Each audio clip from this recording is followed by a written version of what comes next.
So let's start with a short rest.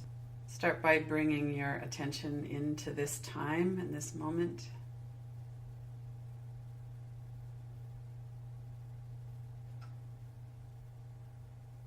Notice your body, your breath and energy.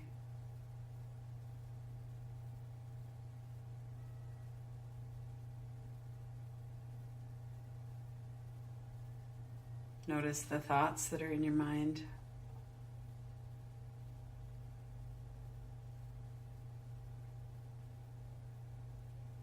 How they come, and they're there for a while, and sometimes they just die off, and other times they develop into a stream of thoughts.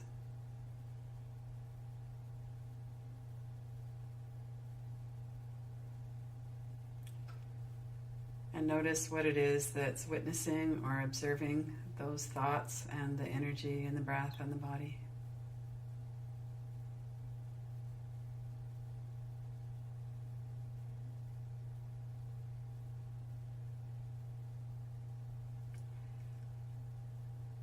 When we're about to start something together, especially, there's thoughts of the other people that are here.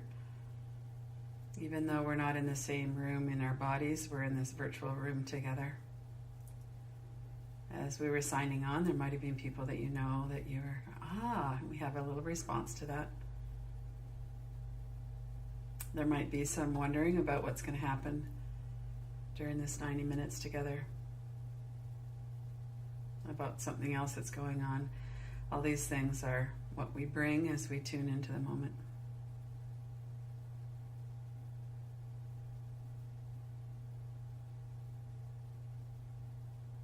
And notice the space in which all of this is arising.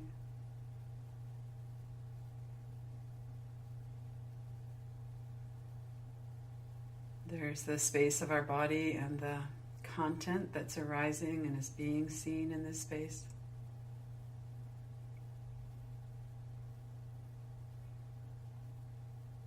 And there's also this wider space of awareness, however that might be known and experienced by everybody here. Yeah. So there's a couple things that we wanted to just say about thought. It's a process that we can understand. There's this universal way that thought comes up, and that it's helpful to see it as a stimulus response process. So there's one layer of the mind, and when I was first learning meditation, that was one of the first things I learned, was that there's a layer of the mind that generates thought. And we don't want to get into a fight with nature. It's the nature of that layer of the mind to generate thought. So we can work with it, we can do all kinds of things, but we don't want to go head on and say, I'm not happy with that, and I'm going to try and change that. We can't change the nature of the mind. What we can do is learn about our own habits and our patterns, and a lot of the practices that we do, certainly with meditation and a lot of the guided practices, and being facilitated as well, we learn about what are our habits, what are our sticky points. And one of the things I like about the living inquiries is this whole knowing that thoughts come in as words and as images. So it really breaks it down. When we have a thought, it comes in behind the forehead, in that area of the brain. We're aware of it as an image and as words. Sometimes the image is a still clip, sometimes it's a video clip, but that's how the thought process works. The other thing to know, and relates to the stimulus response, is that the content that arises comes out of our associations and memories. We don't plan our thoughts, we don't control them, we don't predict them, but it's not rocket science. This is a process that we can learn about. This whole idea of being in a human body, having a nervous system, having a way that the mind works, having a stimulus response, there's so much judgment that can happen around that as well, that we think, well, I've got this thing happening and I don't like it. That means this about me or that about me. And so we need to be able to hold all of what's happening with some sense of reality. This is what's happening, but also some sense of openness and kindness and compassion, that, you know, we're human, we have these brains, we have a nervous system, and this is actually how it works. So another thing to know about thoughts, just on a kind of a fundamental, really basic level, is that we have neutral thoughts and some that have positive and some that have negative energies. And thoughts aren't neutral in the sense of they just kind of come in and they go through our mind. If it's a neutral thought, it might do that, but most thoughts either have a positive or a negative association. And these land in our bodies somehow. So if we have a really positive thought, we might have a warm feeling in our body if we think about someone we love or something, or puppies or whatever it is. If we have some kind of a scary thought or a negative thought, we're going to have a different kind of energy in our body. And oftentimes that energy's been there for our whole lifetimes or from very early childhood. So that our response is based on our experiences. And it's good to just be realistic and see that. This is what happens. This is the response. This has happened a long time. I can see kind of how that works. A lot of the practices that we do, meditation for sure, and other kinds of practices, is really having a look at this is how it actually works. It's the process of thought. It comes, it goes. Some of our responses are the thoughts, and some of it is our body. We have an energy in our body. We can see this from that perspective, take that step back and watch. Thoughts comes up as words and images, that we have a response to it, and we can witness it. We can observe that that's happening.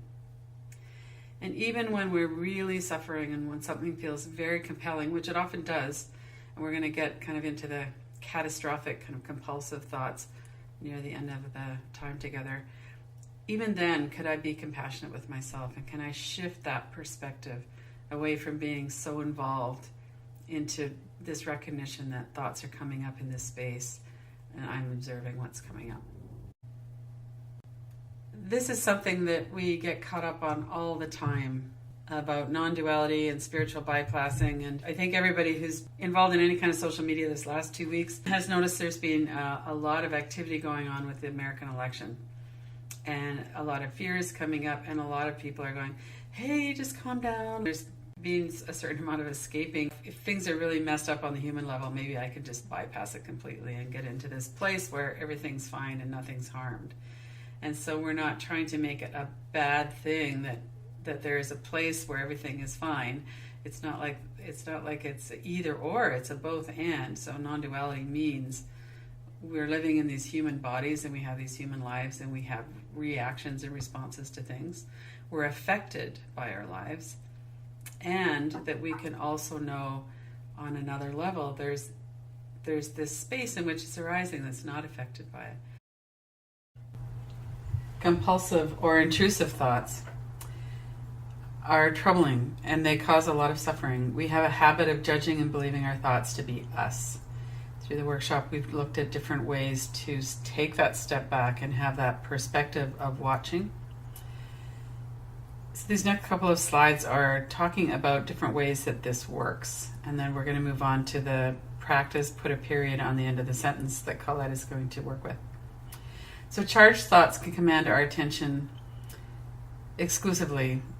And we've all experienced being distracted by thought or pulled away into a train of thought. We certainly experience it when we are sitting quietly, but we could even experience it while we're sitting watching television or talking to somebody. Oftentimes the thoughts that are coming into our mind have the power to pull us away from the present moment.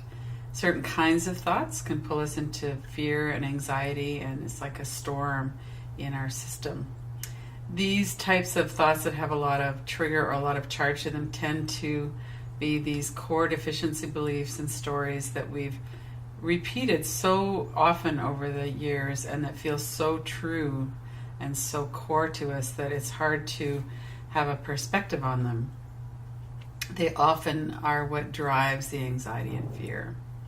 Even when we can see them with our conscious level of the mind, in inquiry, we'll look at them and we'll look and see, okay, here's this thought. I can see that it's words, it's sound. No, that's actually not threatening. Well, maybe it is. There's this energy in my body that's coming up and feeling like there's something charged about those words. But even when we see over and over and over again that it's not the words, there's a deeper level at which it seems to be established, and that can feel really entrenched, like we don't have any control over it. This just comes in and it's here, and then we're taken away by it. We need to find a way to work with these thoughts and to challenge the unhealthy compulsive thought patterns that we have. These kinds of patterns in the brain are a sign that something has been triggered, some kind of deep-seated or well-rooted belief has been triggered. There's some kind of fear or anxiety. And to have compassion and awareness around it means to let go of the judgment of it and to let go of the resistance around it. So we might have this pattern that comes up, it triggers this certain fear and anxiety in our body, and maybe we have the fear and anxiety, and that's where the words come. It's not really a linear process. But then we can look at that and go, okay, I know what happens when I follow that train of thoughts. What can I do in this moment to stop doing what hurts me? It's like banging our head against the wall. We need to find a way to see it, and if we can stop judging ourselves for it, we have a lot more space around it and much more likelihood that we can be present with it. And to recognize that these are unhealthy things that are happening in our system, and we need to find a way to work with it. Often we react with this what if catastrophic thinking. We've seen that a lot with the election, the US election. There are thoughts coming up like, well, what if he appoints someone to the Supreme Court and they, all of a sudden abortion is no longer accessible to women? Then we're going to go back to the Dark Ages. We're going to go back to women dying from abortion that are performed illegally. We often react with catastrophic thinking and planning in an attempt to make ourselves feel better.